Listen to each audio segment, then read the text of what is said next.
So when we're talking about collective releases, the issue is actually who are the countries that actually have the largest reserves, not the largest consumers, but the largest reserves. So those are the IEA. Into this as well, though. Certainly, but in terms of releasing supply onto the market, that's a function of the reserves. What are the guarantees for the American consumer in these 6 months, in the midst of COVID, in the midst of this war, in the midst of Russia doing whatever it's doing? Well, and I think this goes to the gentleman's question as well. What the president has said is in terms of guarantee, is he's going to do everything that he can. He's going to stay at this even in a very uncertain period, to do everything within his power to try to provide relief to families. And we can now commit that we will deliver 1 million barrels a day into the market, consistent with the president's directive across time. I think Brian has time for one more. Thanks, Brian. In talking about countries that may or may not get involved, curious if there's been any more conversation with Venezuela, Iran, Saudi Arabia about boosting production or about working out how we can potentially see more of their oil get back on the market. And then on the use it or lose it proposal he talked about, the idea that companies would be fined if they don't use their leases. Is there existing legislation he's referring to, or how would that work? Sure. And how is that, if not legal, how is that in keeping with sort of the capitalistic, he says he's a capitalist. Of course. Who is the government to be telling businesses what to do with something they've leased, I guess? Sure. So on your first, there are conversations, engagements ongoing, but I don't have any new update on that front. On the second,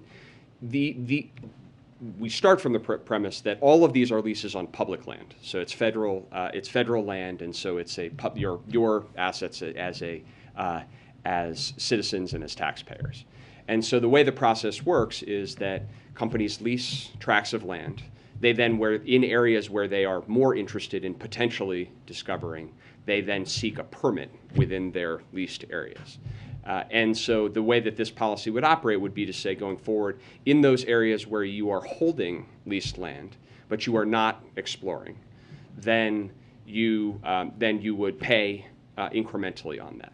I would say two things. One is, when companies lease with the federal government, again, this is companies operating with the federal government on public land, the lease is to explore and to pursue production.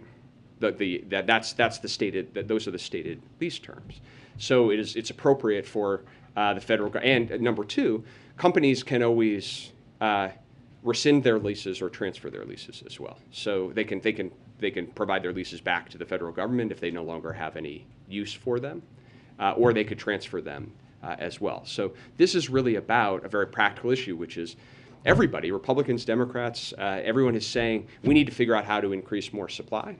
And so in those areas where we already know the leases have occurred, the permits have occurred, there's nothing more that needs to happen, we should be encouraging companies to operate. And if they don't intend to, or they don't want to, then they could hand those leases back to the government. Are you still concerned that gas prices could hit record highs this spring and this summer? So I'm not going to predict where the market will go. You'll find me not predicting on any particular forward data point. What I will say is that because of the president's actions today, because of a historic effort to put 1 million barrels a day of supply into the market, and because of the effort to work with allies and partners and galvanize a global response on this front, the market will be significantly more well supplied, and prices will be lower than if we didn't take this historic action. And that's what our focus is: actions that we can take to make sure that that prices come down as much as we can. Brian, one on food security real quick. Do you have any updates on the president's efforts to prevent real food shortages sparked by the war? So it's a issue of a top focus, and we will have more to say on that issue in the coming days, but I don't have a specific announcement for you today. Only incrementally raising production? I think it's the same answer as the question earlier. We continue to have those conversations, but I don't have anything new for you today. Low-income Americans getting clobbered right now at the pumps. But you have a president who's doing everything that he possibly can to try to address that situation, including, I would say, the president announced today, and I would encourage you all to really cover it and look into it. $3.2 million through the weatherization program that goes directly to low-income families. Low-income family could get a $6,500 grant to make their home more energy efficient, bring down their energy costs by hundreds of dollars a year, and improve the health of their home. That's something the president did this week, putting that money out in addition to the other issues that we discussed today. Thanks. Thanks, Brian. Thank you all very much. So if you will just indulge me for a minute, I have a few announcements I'd like to make at the top here, so just bear with me. Today we're marking the Transgender Day of Visibility by celebrating transgender Americans who are thriving and making their communities stronger. Unfortunately, transgender Americans, particularly children, continue to face unacceptably high levels of bullying and discrimination. As you know, the president signed one of the most comprehensive executive orders on LGBTQI+ rights in history shortly after taking office, and this administration has repeatedly and forcefully called out state legislatures that are advancing legislation that discriminates against trans children and their families. Today, the State Department and Department of Homeland Security announced new steps that will improve the travel experience for transgender Americans. And the Department of Health and Human Services has released new resources for transgender kids and their families to help protect their mental health and ensure they receive the care they need to thrive. Finally, the president is reiterating his call for the Senate to pass the Equality Act to provide long overdue civil rights protections to transgender and LGBTQI+ Americans. As the president told transgender Americans in his State of the Union address, this administration will always have your back so you can be yourself and reach your God-given potential. Today, we're also celebrating the life and legacy of Cesar Estrada Chavez, a champion for social justice, an advocate for farm workers and working people who build and sustain our nation. A leader who has inspired generations of people to fight, organize, and expand opportunities for workers. When President Biden became president, he placed a bust of Cesar Chavez in the Oval Office as a reminder of the values and his vision to fight for respect, social justice, and equal dignity for all workers. The Biden-Harris administration remains committed to building an economy from the bottom up and the middle out that works for all. We fought hard to pass the American Rescue Plan that helped Latino workers, families, and small businesses to ensure that they had the support they needed through the pandemic. And we created a historic task force on worker organizing and empowerment to help workers to organize to provide an earned pathway to citizenship. Today, we join people across the country celebrating and honoring Cesar Chavez's legacy while we continue to advance the rights and dignity of working people. Today, new CDC data further underscored the mental health impact of the pandemic, including the fact that nearly half of high schoolers reported that they felt persistently sad or hopeless during the past year. As a mother of young kids, I know this is a huge concern for so many parents. The president has been acutely aware of the mental health impact of the pandemic on young people, which is why he made it a day one priority to get schools reopened safely and secure much-needed resources through the American Rescue Plan to address youth mental health, a bill which every single Republican, I would note, voted against. We've invested $5.5 billion in programs that support mental health and well-being, including tens of millions for programs that specifically address youth mental health. For instance, schools across the country are using American Rescue Plan funds to hire school counselors and social workers to address this crisis. According to this new CDC data, the very kind of connection that helps protect youth mental health. President Biden remains deeply focused on this very real crisis and providing the resources to address it. As part of the unity agenda that he laid out during the State of the Union address and his budget, the president put forward a historic increase in funding to strengthen and expand youth mental health services. And we're going to continue to build on this progress and do everything we can to support the mental health and well-being of our young people. And then lastly, but certainly not least, today we announced additional sanctions on Russian technology companies that enable Putin's war of choice. We will prevent them from procuring Western technology and evading our severe sanctions. We're also expanding our sanctions authority to target additional sectors of the Russian economy important to Putin, including aerospace, maritime, and the electronic sectors. In the coming days, the Commerce Department will also take further action to degrade Russia's defense, aerospace, and maritime sectors by adding 120 entities in Russia and Belarus to the entity list, bringing the number of Russian and Belarusian parties added to the list to over 200 since the invasion began. Being added to this list means that these entities can no longer get U.S. cutting-edge technology without a license, which will, in most, if not all of these cases, be denied. Compared to the same time period last year, U.S. exports to Russia of items subject to our new export controls have decreased by 99% by value. The power of these restrictions will compound over time as Russia draws down any remaining stockpiles, for example, spare parts for certain planes and tanks. We will continue to impose unprecedented costs, strengthen Ukraine's hand, and make Putin's war of choice a strategic failure. So thanks for hanging with me. I told you I had a lot, and I'm happy to take questions. Darlene? Thanks, Kate. A couple on Russia. Can you elaborate first on the president's comment a while ago that there's some indication that Putin has either fired some of his top officials or put some of them under house arrest? What evidence or information does the White House have? Well, the president's words on that speak for themselves. I don't have a lot to add by the way of detail. What I would point to is certainly information that we made public yesterday about Putin and his military. I think writ large, we have seen that this invasion has been a strategic failure for Putin and for Russia. They are working to redefine the initial aims of their invasion. And we've seen time and again that the sanctions that have been applied are exacting extreme costs on their economy. So I don't have anything to add to what the president said, except to say we have seen incontrovertible evidence that this has been a strategic disaster for Russia. And the second question is, the United States and the UK have been working together to release intelligence information since before Russia invaded Ukraine. I was wondering if you could talk a little bit about the value of that relationship and how the White House thinks it's affected Putin's conduct in the war, releasing that kind of information. Well, I can't speak to how it has impacted Putin's conduct. That's, again, as I said yesterday, I'm not a spokesperson for the Kremlin. What I can say, though, is that we've made every effort to be transparent, even from the time before Putin invaded. We worked to make sure that we were providing information that gave a sense of what we knew Russia was going to do. I think to call them out in that way and to be clear that we knew what their intentions were had the impact of putting them on their back foot. I can't speak to how that's impacted their calculus. That's for them to say.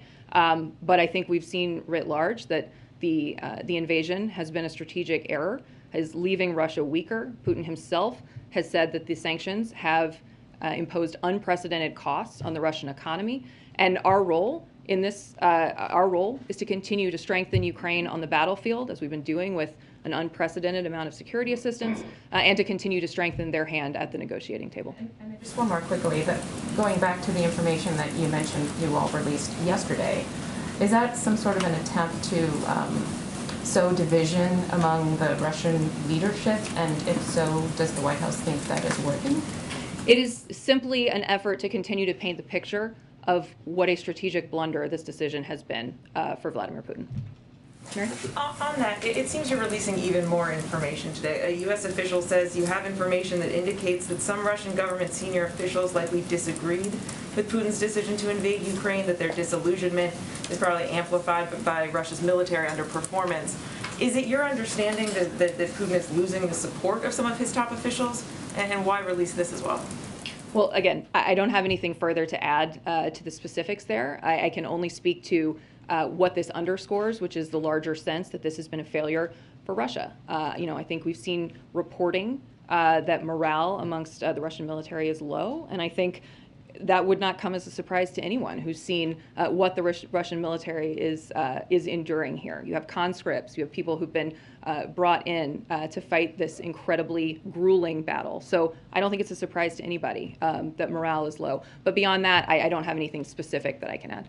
Mike? On the president's comments about people being put under house arrest or arrested, can you say, is it your understanding that those who are being arrested under house arrest are ones who sort of broke the bad news to the president about the military's performance, or are they ones who now are disagreeing with disagree with the decision to invade in the first place? I don't have any further additional detail that I can add.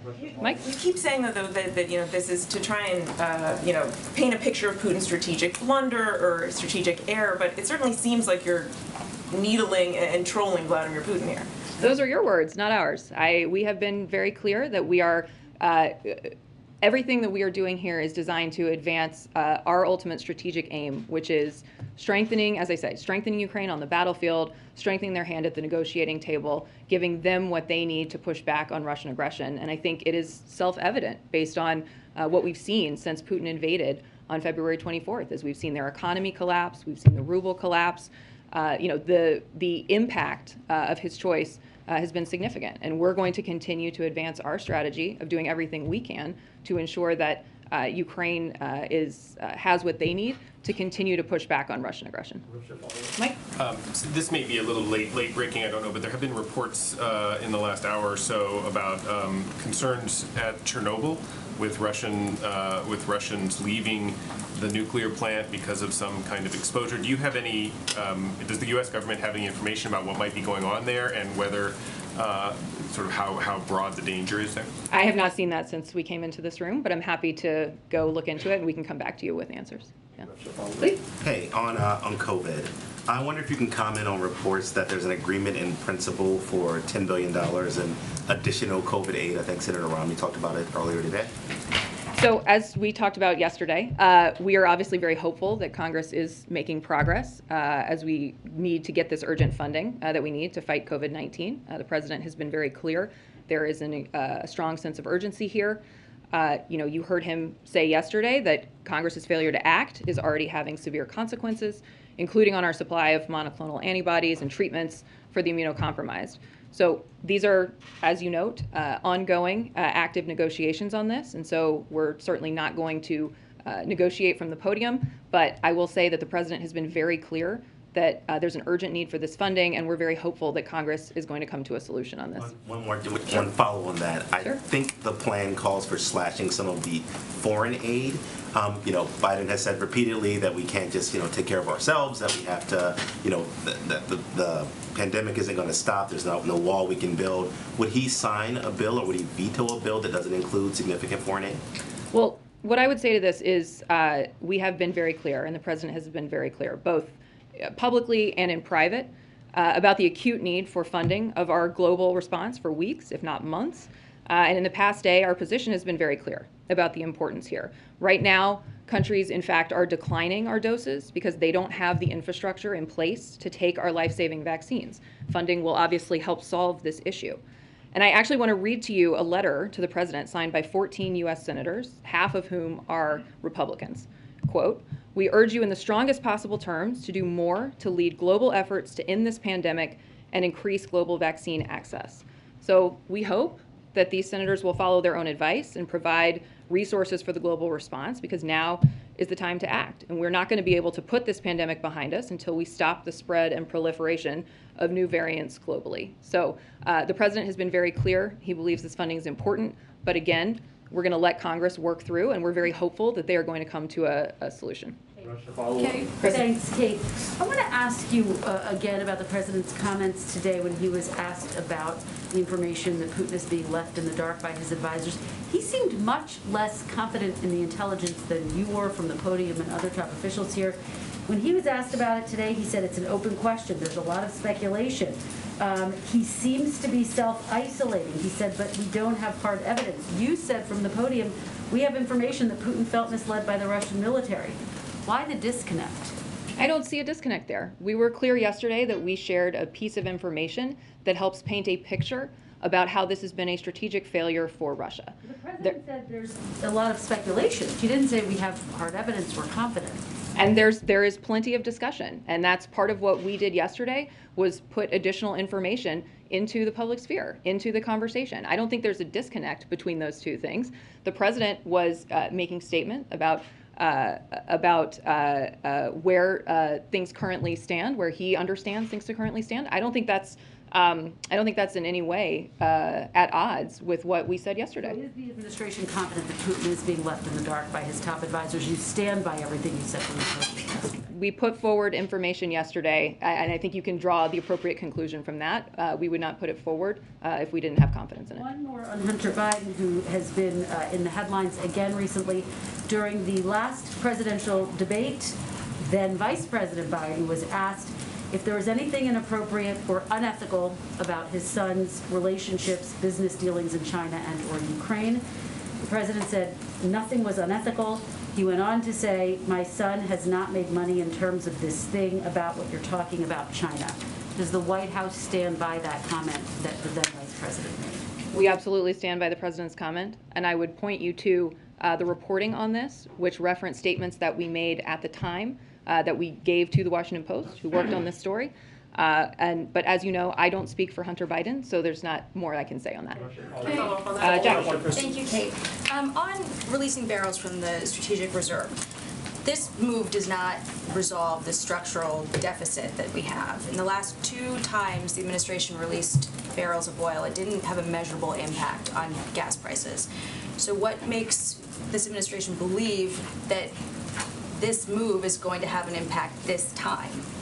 This is, as you heard Brian say, this is a historic and unprecedented release in terms of size. It is going to help meet the mismatch between supply and demand in the market. 1 million barrels a day is a significant addition to the marketplace and is going to, as I say, is going to address some of the mismatch between supply and demand. And I think what Americans should take away from this announcement today is that President Biden is relentlessly focused on doing everything he can to ensure that Putin's price hike does not hit them at the gas pump.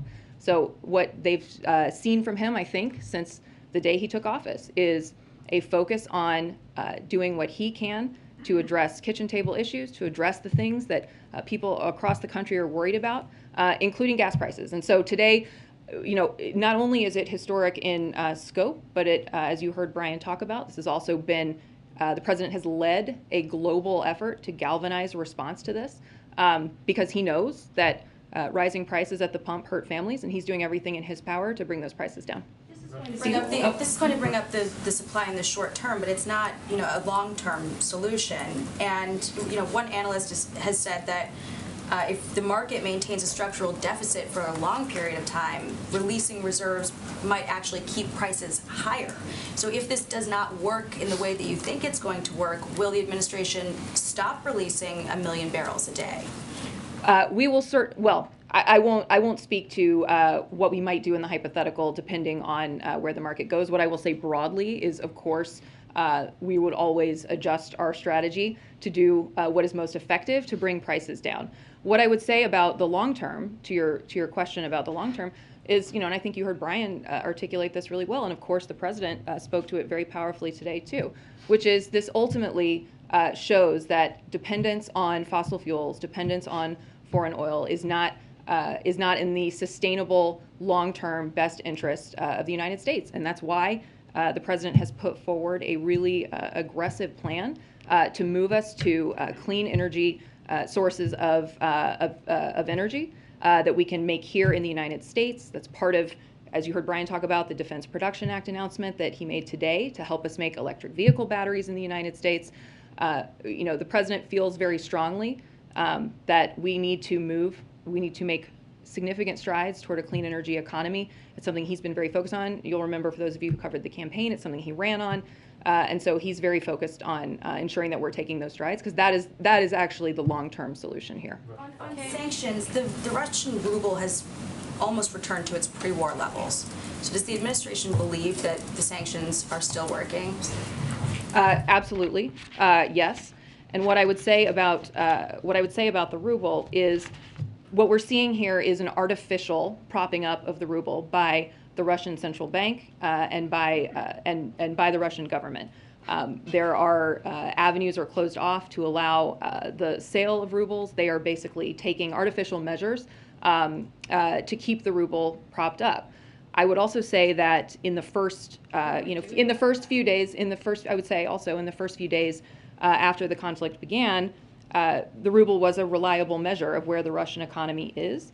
But it is not any longer, in part because of these artificial steps that are being taken. So if you look at things like dramatic inflation in Russia, you look at private investment pulling out of Russia, if you look at Putin himself saying that the sanctions have imposed unprecedented costs, I think that's a better metric of where the Russian economy is right now. Steve? I want to follow up on Kristen's question about the president's son. Is it your understanding it's the president's view that as he looks at all of Hunter Biden's business dealings with his uncle, that neither Hunter Biden nor James Biden committed any crimes or did anything that was unlawful?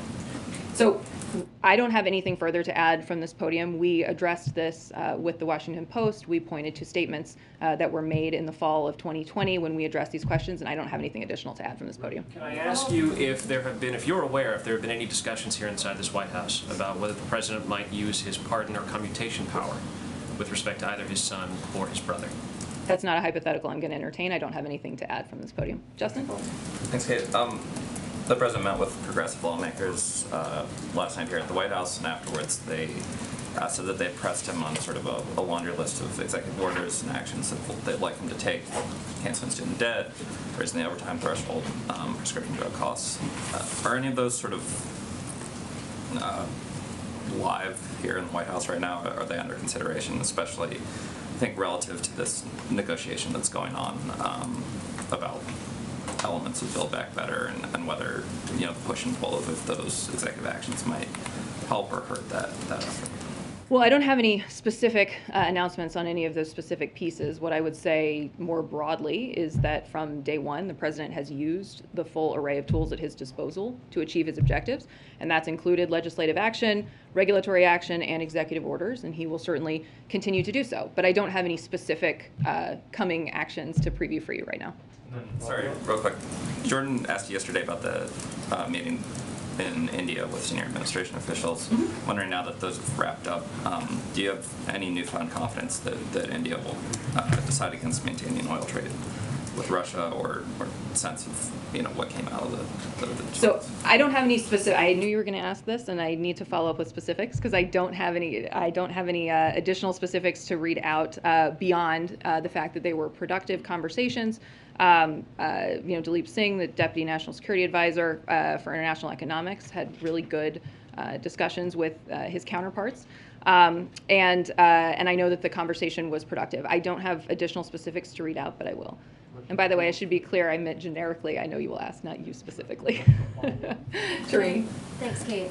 So on the SPR, some Republicans, for example, Senator Cassidy, have said that the president, with his move today in terms of the unprecedented drawdown of the SPR, that he's risking long-term energy security to salvage coal levers. Is that something that has played into the White House's calculus at all? And how would you respond to that? Absolutely not. What the president is doing is using every tool available to him to bring prices down for the American people at the pump. He's been clear that his focus is working to relieve the pain and the burden that working families, middle-class families, are feeling as a result of price hikes. So every policy decision that he makes is driven by a desire to do everything he can to ease that burden on working families. Ed? Just two quick ones, following up on Kristen's line of inquiry as well. I know Hunter Biden is not a government employee, you don't speak for him. Has the president read these reports? Do you guys take them to him when the inquiries come in, and what has been his reaction to them? I don't have anything additional to add on this from the podium, but thank you. Caitlin? And on Title 42, you're preparing to end this policy at some point soon here. There has been some concern expressed by Democrats, as well as Republicans, but Democrats notably, about how the administration's preparing to wind that down and prepare for a surge. I believe some administration officials say they're anticipating a record surge. What is the administration doing to not only alleviate those concerns from moderate Democrats, some of whom may face voter ire for that, but then more broadly, how is the administration preparing for that surge, if you can sort of generally summarize it? Well, so thank you for the question. First, I would note, as I said yesterday, and we have said many, many times, obviously this is a decision that the CDC will make. That said, of course, we are preparing for contingencies. And so what I would say is, our goal is going to be to process migrants in a safe and orderly manner, but also, to be clear, most individuals who cross the border without legal authorization will be promptly placed into removal proceedings. And if they are unable to establish a legal basis to remain in the United States, they'll be expeditiously removed and returned to their country of origin. As a reminder, economic need and flight from generalized violence is not a basis for asylum, but rather asylum is for those with a well-founded fear of persecution on a protected ground. And so asylum and other legal migration pathways should remain available to those seeking protection. And we're working to expand legal pathways in the region so that people don't make this treacherous journey.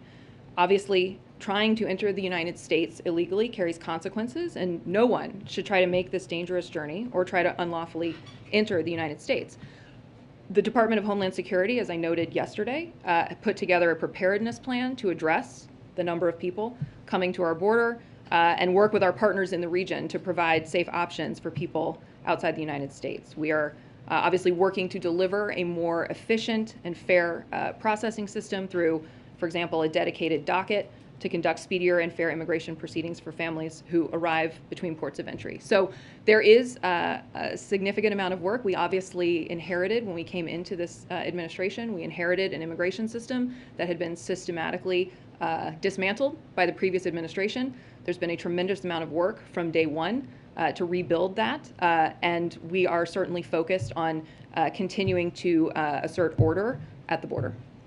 Thanks, Kate. One point of clarification. When the president says he believes Putin is firing or putting senior advisors on house arrest, he's talking about military advisors, right? No, I have nothing additional I can add beyond the president's comments on this. You can't say that he's referencing the Russian foreign minister. I think his words speak for themselves. Thank you. Alex? No, sorry, I've got one more. Sure. President Biden has not spoken to President Putin in quite some time. Are there any plans being made for the two of them to speak? Not currently. We've been very clear that any re-engagement of diplomacy at that level would require significant demonstration from the Russians of serious de-escalation, and we have not seen that. Oh, you need to see de-escalation before he'll speak to President Putin again? We've been very clear about that.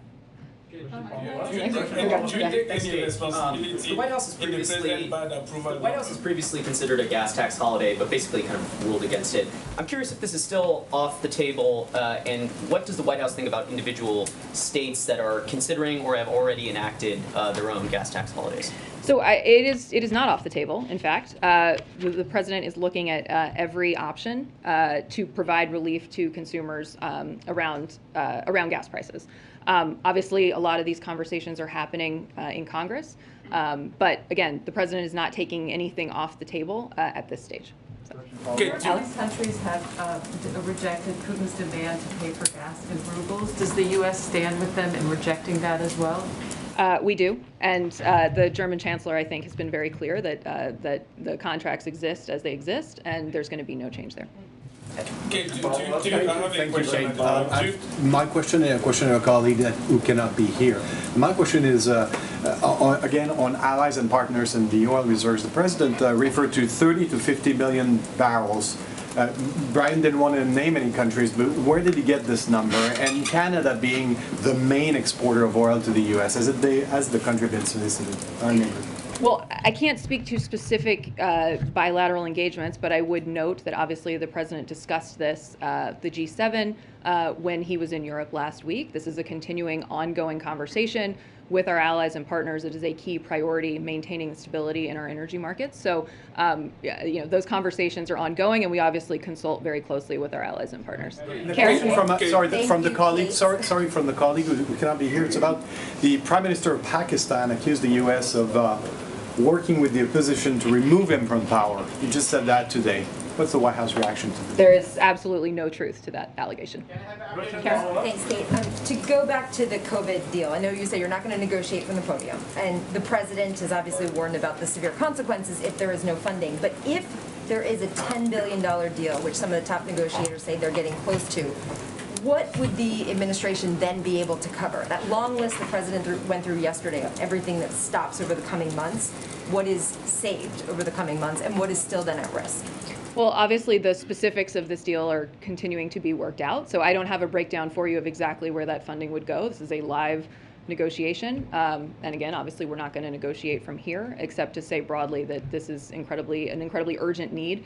And we really hope that the Congress is coming to a solution on this. Is there a top priority that you say that is the must thing we have to fund over the next couple of months? I'm not going to lay that out as the negotiation is happening. Obviously, this is being worked through on Capitol Hill, and we're hopeful that they are going to come to a solution soon. Joy? Yeah, Kate, I wanted to ask about the use it or lose it policy that the president announced today. It requires congressional approval. And I know Brian was briefly asked about this, but I just wanted to clarify. I mean, has the White House prepared legislation on this?